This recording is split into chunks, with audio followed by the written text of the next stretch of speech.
nobody out here. But I did find the records.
Okay, that first sale, I got a bunch of furniture, Coke kick plate, some sweaters, records, signage, super loud trucks, and some records. And then I just saw this one as I was driving by.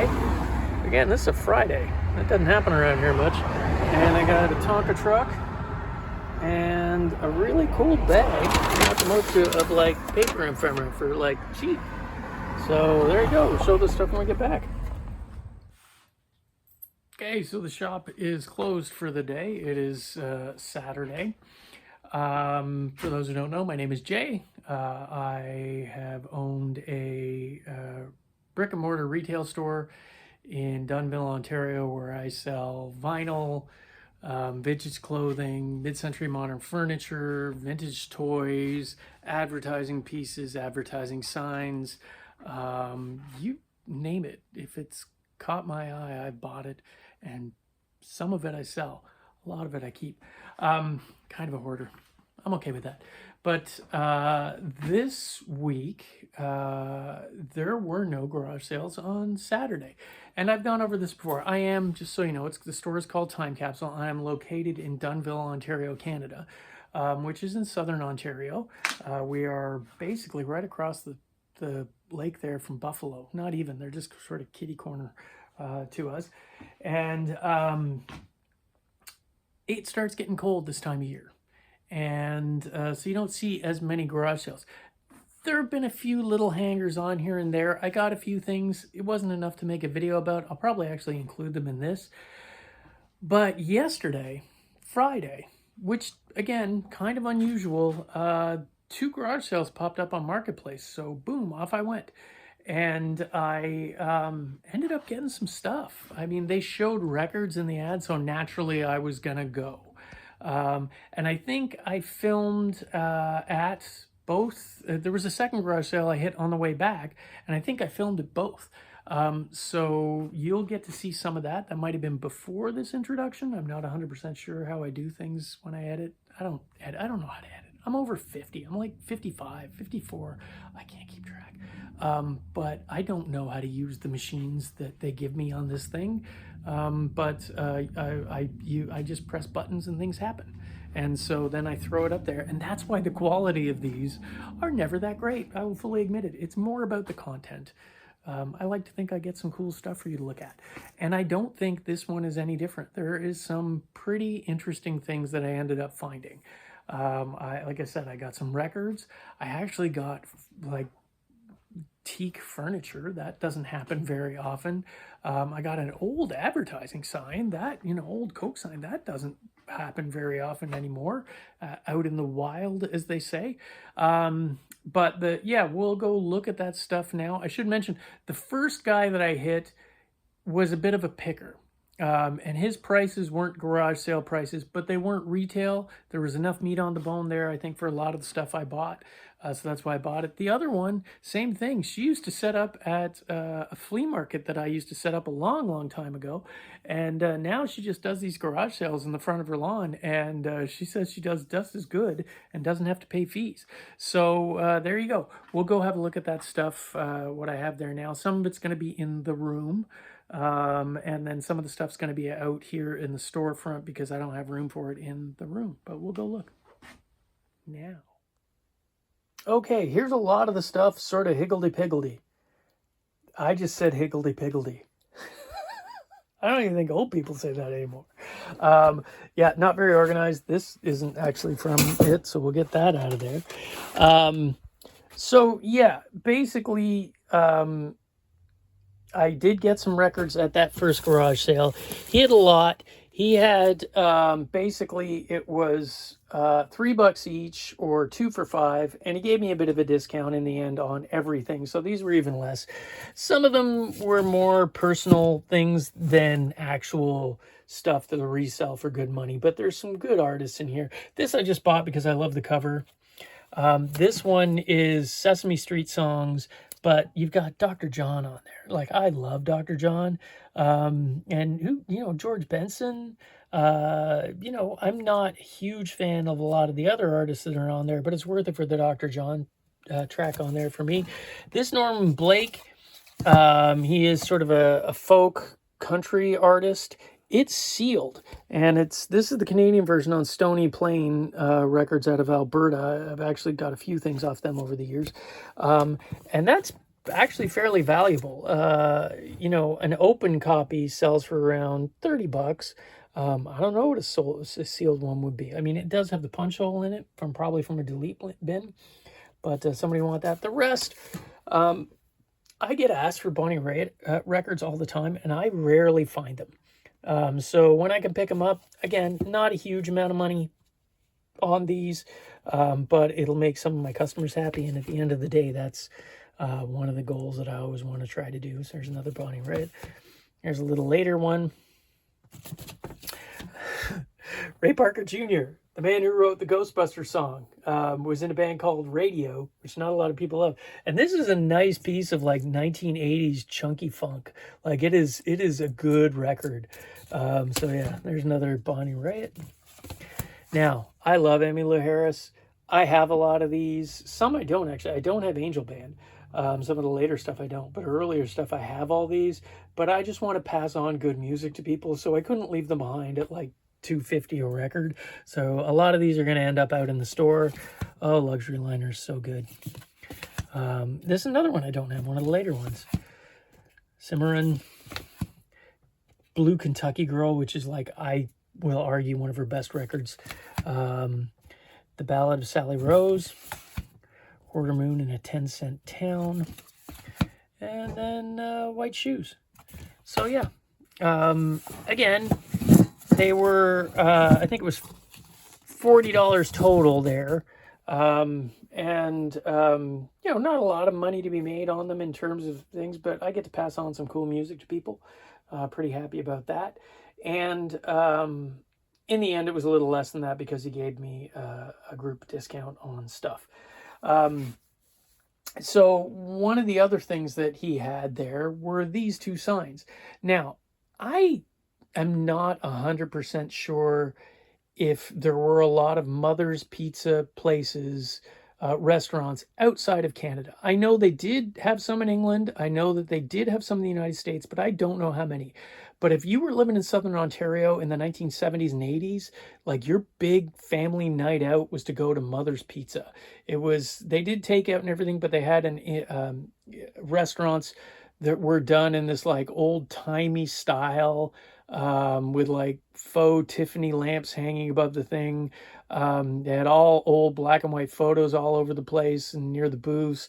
They even had a little train that used to go around on this track that was like above the bar type thing.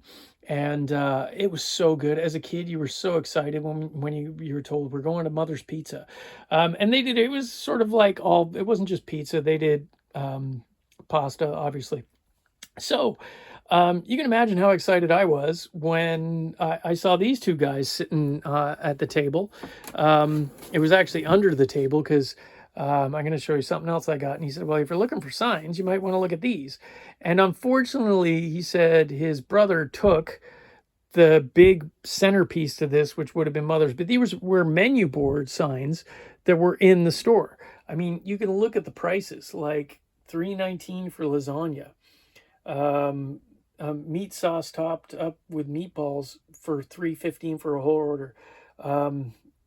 Look at them all. Like meatballs served with spaghetti, whole order, $2.65. Like, so these are early. I'm thinking these are actually 1970s rather than 1980s signs. They are like a plastic lucite type thing, but they're in pretty good shape.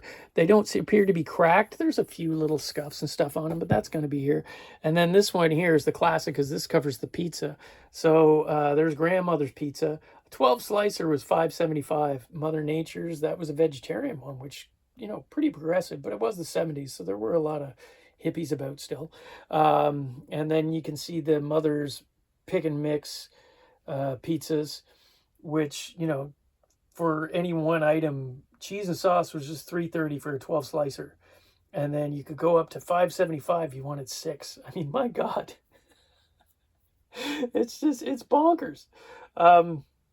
Especially now when you consider what you got to pay. I don't think you can buy a slice for what they're charging for a whole pizza there anymore. God, I sound old. But yeah, there was so much a rush of nostalgia when I found these, and I think that they will carry some value. I have found nothing, no sold comps. I've never seen another one offered on eBay or any of the big sites that I know of in the last 3 years. I couldn't get any results further back. So I don't know what they're worth. I'm not going to lie. But I think it's fairly significant, especially if you're a kid who grew up in the 70s and 80s in Southern Ontario. Eventually, I believe it was Little Caesars bought what was thinking. I think they had like 170 different locations worldwide. I believe it was. But the head office was actually in the town that I grew up in Burlington, Ontario. And so, yeah, they were after school trips. If you did any after school trips and it was going to go late, they would stop there to get food. So it was like, yeah, just part of my childhood. I'm going to keep at least one of these for myself, although I shouldn't because I have too much stuff. I really do. But these ones are great, and it's like such a hit of nostalgia. So that was pickup. He only wanted, I think I paid $10 each. So totally happy with that. This was the other thing. This was the first thing I found. It was under the table again. And it was, I asked him about it, and he said he wanted $50 for it. Now, it is an earlier Coke sign, probably from, you're looking at the late 50s, maybe early 1960s. It is not an actual sign. It is part of an early Coke cooler or freezer from, the kind of thing where you would, it'd be open at the top, and they would have all the glass bottles in there with ice, and then you bought the thing, and then there would be an opener on the side, and it was a big, basically cooler. In store. This is one of the lower kick plates, I believe, that would go off of that. And it's a decent size. And more guys are selling these as if they're signs. They're not actually signs, but they're pretty cool. It's embossed. A sign of this size, of that age, that was actually a sign, like made at like the St. Thomas plant or any of that stuff, would start fetching you some really big money. So these have become an alternative for a lot of people. I've seen guys take beat up old coolers that are never going to be able to be used again or had them fixed, and taken the panels off and sell those as larger signs. Obviously, this isn't going to fetch as much as if this was an actual sign, but I think at $50, and again, he did give me a discount in the end overall on everything. I think there's meat still left on the bone, as they say there, for that one. And plus, I always try to bring in any kind of early metal signs I can. So yeah, pretty happy with that. And that actually led to him showing me these. So that was a nice setup. We're going to go outside into the store. I may as well walk you through. Why not? Nope, not that. Here we go. We'll walk. I'm not even going to edit. These are two pieces of furniture that he had. This one is just teak. It is a nice teak bar cart or serving cart. It has metal casters, so it's a little earlier because I know that a lot of them did switch over later. It needs a little work, like some of the joints need to be re-glued right here. Not a big deal. You just gotta, I have a large wood clamp that'll hold that together nicely. No maker's marks on it. No country of origin, but it is teak. It does have a stain there. Here's a little thing. Teak is one of the, let's say, easier woods to, I don't want to use the word refinish, but bring back. Most times, if you have just some light surface scratches, all you need to do is steel wool lightly, wipe it clean, and then just get some teak oil or Danish oil, whichever one you want, and just oil it back up again, and it will look good as new. This one has a little bit of a ring on there, and then a darkening, some sort of stain there. I am not going to say I'm an expert, and I am going to tell you, do not try this on any really expensive pieces that you have. But in the past, I have had success, and there are lots of YouTube videos on this, of using Barkeeper's Friend, which is acetylsalicylic acid. I know I'm not saying that right, but basically it's a very light form of a natural acid. I forget what plant it comes from.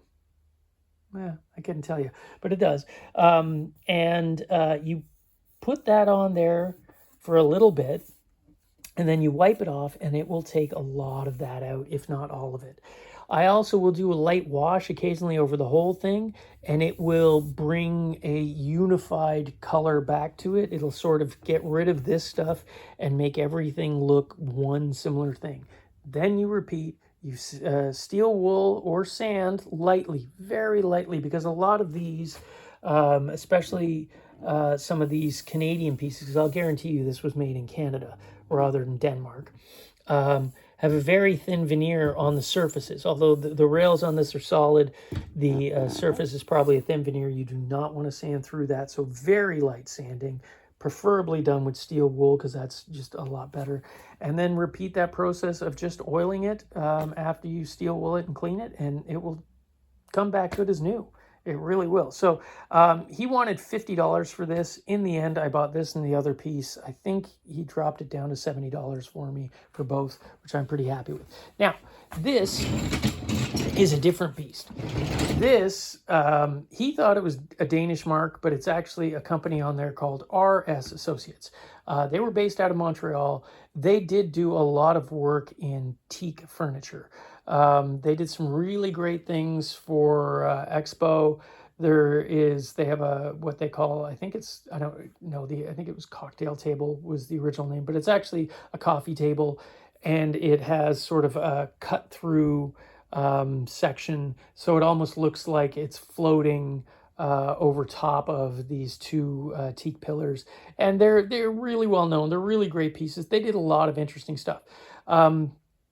Like a lot of other Canadian companies, teak became very expensive later on. A lot of the old growth teak was sort of done, and there wasn't a lot to replace it, so it became very expensive, which is why you start seeing thinner veneers being used later on in, like, especially into the 1970s. A lot of companies were searching for something that looked similar but had was more readily available and was a lot more inexpensive. And so one of the woods that they came up with, and I'm going to say this wrong, so please don't scream at the screen, is it's either Afromasia or Afromosia. It's commonly called African teak. And it was, at the time, fairly plentiful. And so a lot of Canadian companies, I haven't seen a lot of American companies use it, started using it. Another one comes to mind is the Imperial Furniture Company, who started using it a lot in the 1970s. And this is RS Associates doing the same kind of thing. Haven't tried to get stains out of Afromosia. It is a slightly different wood. This one needs to be thinking, when it's sanded and when it's oiled, it looks really quite a lot like a darker teak. And this one is really dry. There's some scratches, there's some marks on here. I'm going to try all the things to get it back to where it was. I'm going to just turn this over and see if I can do this with one hand without breaking things. So let's just do that. Oh, oops. Yeah, it didn't break it. It's fine. So I'll show you the mark. I don't know if you can see that. There is the RS Associates mark. And the interesting thing about this one is it has this little removable tray. It's just in there on the legs, as you can see on these. Where did it go? Where am I looking? There we are. On these little pins. And then you can remove it off the pins. At least I think it's designed to do that. And it has a little vinyl thing, and you can use that as a serving tray and then put it back on when you're done, serving your guests, as it were. They just sort of slide right in there. I'm not going to do it because, again, I'm just using one hand. So, yeah, great tapered legs on there. Again, you can see how it's sort of there. The legs haven't really faded as much as the top. And you can see how, yeah, you know what? It is a darker, teaky type color. So again, a great piece. RS Associates stuff. There's lots of people who collect it in Canada, and some of the better pieces are collected around the world. So again, $70 for the pair of them. Totally happy with that. I said I wasn't going to do furniture anymore, but you can't leave that stuff behind. You just can't. Or rather, I can't. Maybe you can. You know. So what else did I get this week? I have. While I was at, we'll go back to the room in here to show you the garage sale stuff. The second garage sale I hit, again, this is a Friday. That doesn't happen. Like, you don't get too many garage sales. But there was a lady there who set up and she was selling her front lawn. And it turns out I sort of knew her because we used to set up together at the same flea market back in the day. And she had this guy out there. It is the Tonka Marine Service truck. It is, I believe it's either 1959 or 1958. I can't remember the exact date. Tonka guys, I'm sure you can tell me. It is in okay shape. It is restorable in this position, in this condition. It has its decals still for the most part. It would have had some bars that go across here, all right? And then you would have had 4 plastic boats that would sit up through it. And then over here, you would have had 2 motorboat engines. None of that stuff is there. Obviously, that stuff is always missing. Also, the grill front is missing. But it is all there. And it is an early Tonka. And it is restorable. This is surface rust. It hasn't gone through. It is just where the paint has popped off. But it is all, you know, for the most part there. You obviously know windscreen and a couple of things. You got to buy some stuff, which a lot of this stuff is readily available now as either repop or you can search online and buy the originals on eBay. They do pop up from time to time on there. But it is a nice start for somebody. It's an entry level. Because when this is perfect and when this has all the stuff, it's a $500 truck. I mean, it sells through on eBay on that on a regular basis. And that's American for my American friends. All the prices I'm talking about, I paid, by the way, for my American friends is in Canadian. So I was looking at it and she said, you can have it for 15 bucks. Of course I'm going to buy it because that is roughly $11 American for, again, my American friends. Of course I'm going to buy it for that. I mean, even just one of these wheel covers will go for more than that if I wanted to, but I'm not going to. I'm just going to stick it in the store, give it a little bit of a cleanup because it is pretty dusty, but once you get the dust off there, I think for an entry-level collector who doesn't want to break the bank, this is a good start for them. So pretty glad to add that. The other thing that she did have was this big box of like paper stuff. And generally, you know, if you follow this channel, you know my love of paper. There wasn't a ton of interesting stuff. It was there's a lot of family photos and things in there, which are, you know, not great. I generally just sort of either donate those or, you know, give them to people to use for crafts and stuff like that. But there were some interesting books. She was a bit of a radical, you know, arty person who loved, you know, dance. So there's a book on Nureyev. And then Trotsky.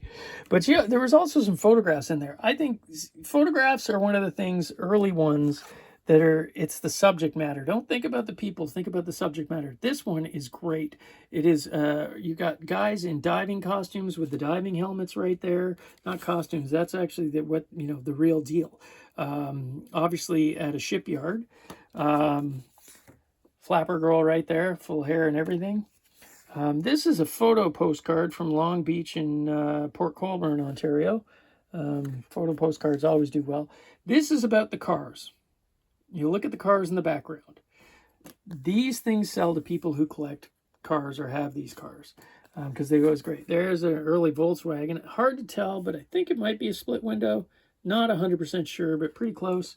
And then there's another one there with a bunch of cars in it.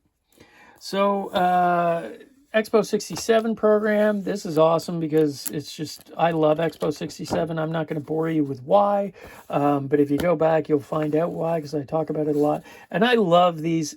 And before, nobody wanted these things, these 60s and 70s advertising comic books, but they have become, people are more and more interested in a lot of them. And these are ones from Con Edison out of the States. And it's like electric safety. Here's the story of electricity. Look at that video game that guy's playing. He's on top of the world.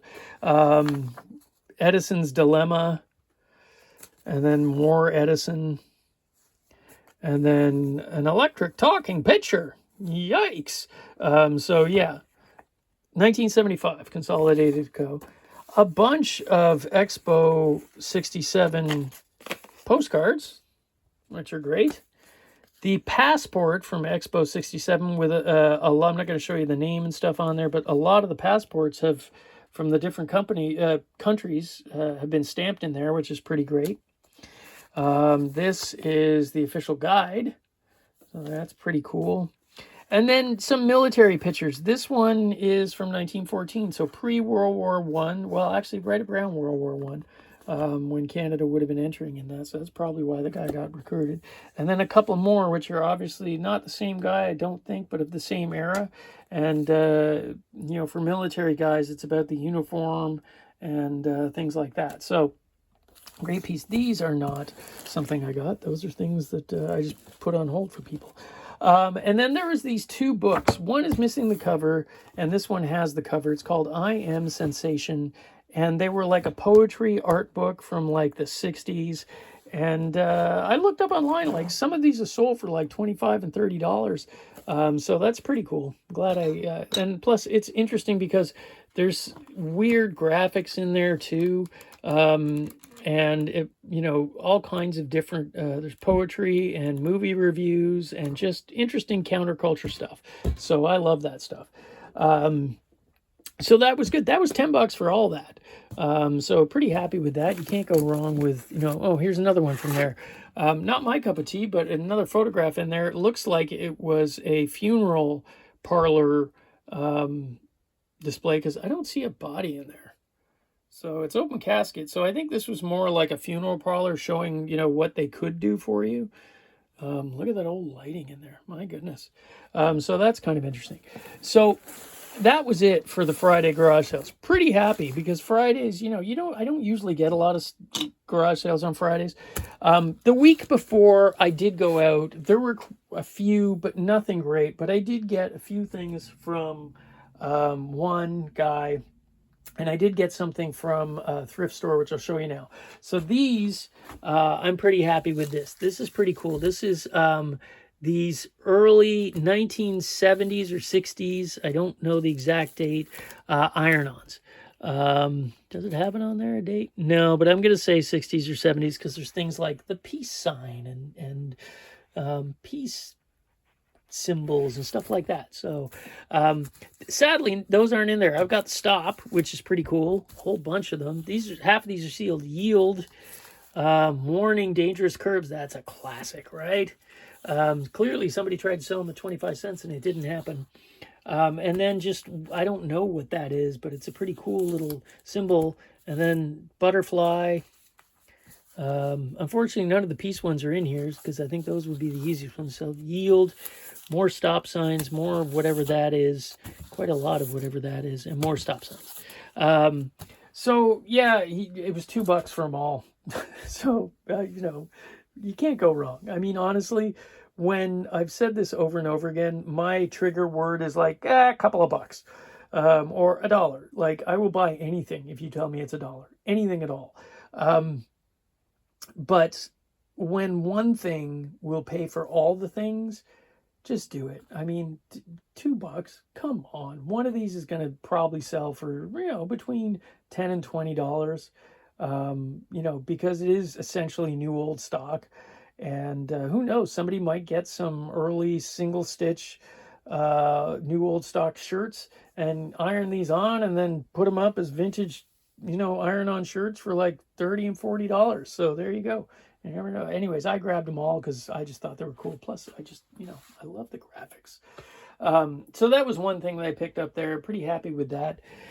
The other thing I got, yeah, I got it sideways. That isn't going to help. Is this piece. And it is by Lee. It says Lee Burr, but it would be Lee Burr Reynolds. It is actually, there was a, Lee Burr Reynolds did not paint this. He was an artist, but in him and his brother started the studio in the 1960s called Vanguard Studios, and I believe it was in Los Angeles. And they started doing what was known as factory art. And so the way that worked is during the 50s and 60s, when people had a bit more disposable income and they had these ranch style bungalows with big walls and long, low couches, they wanted real art behind. They had a hankering to get real art to put behind those things. And so, obviously the average person still couldn't go out even back then and buy like a Warhol or, any really valuable art. But they wanted something on their walls and they wanted originals. And so this Vanguard Studio started basically producing original art to sell to these people. What they would do is one artist would design one painting and would do basically a painting, and then they would go and hire sort of local starving artists or local kids from the art schools, and pay them, very little, I imagine, to make copies of that original painting, but change a few details. So each one technically was its own original painting. And then they would sell these as original artwork because technically they were. And they would all sign it Lee Burr or Burr Reynolds or Lee Burr Reynolds. But they weren't the only company that was doing it. There was a lot of them. There was another one that was all signed Cien and Travis, and all these different studios were doing this. And so this is one. This is a later one from the 70s because it is oil on board. This one was actually sold by the Turner Company, which is kind of interesting because there's the Turner. It's upside down for you guys. But the Turner wall accessories.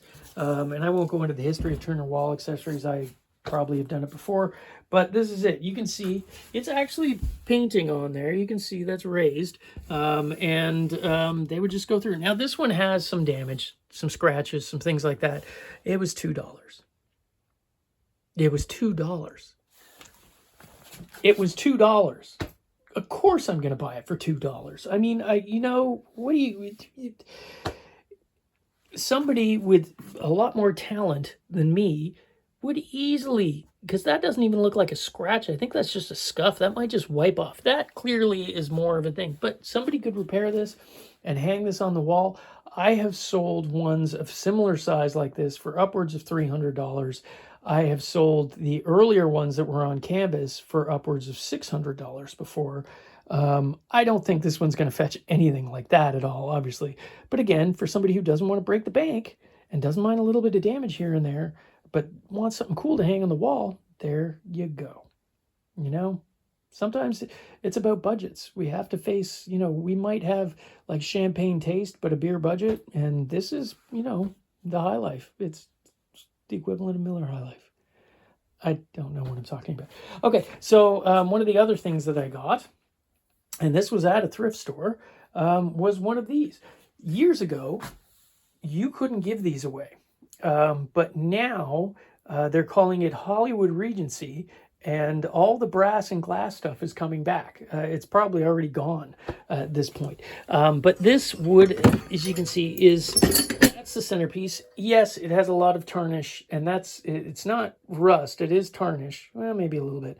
But I know how to get that off fairly easily. But that would have held all of these, which are glass. I don't see any markings on it. I don't think this is, the early ones of these were Venetian glass, Italian glass.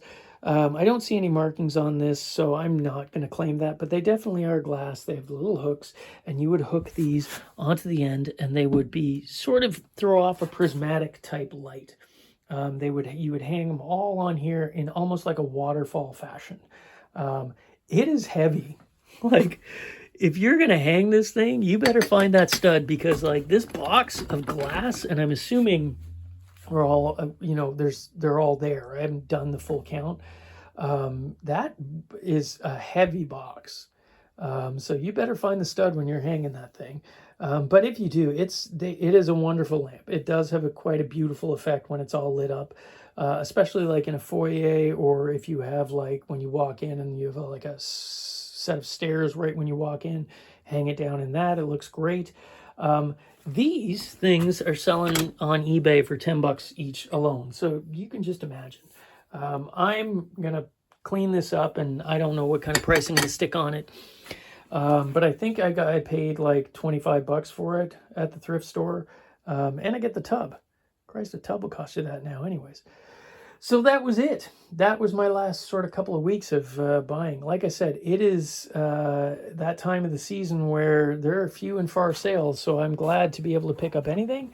And this would have been good at any period of time. Like that Mother's Pizza sign. Oh, so happy. This Coke sign, that's going to make somebody super happy. And, you know, I think I got some okay stuff. If you guys want to, you know, let me know about any mistakes I made here. Oh, yeah, I forgot about this. I sounded like Peter Griffin there. This was $5 at the same garage sale that I got this. He had a bunch of vintage sweaters, most of which weren't that great. But this one is a 60s mohair by the Parkhurst company.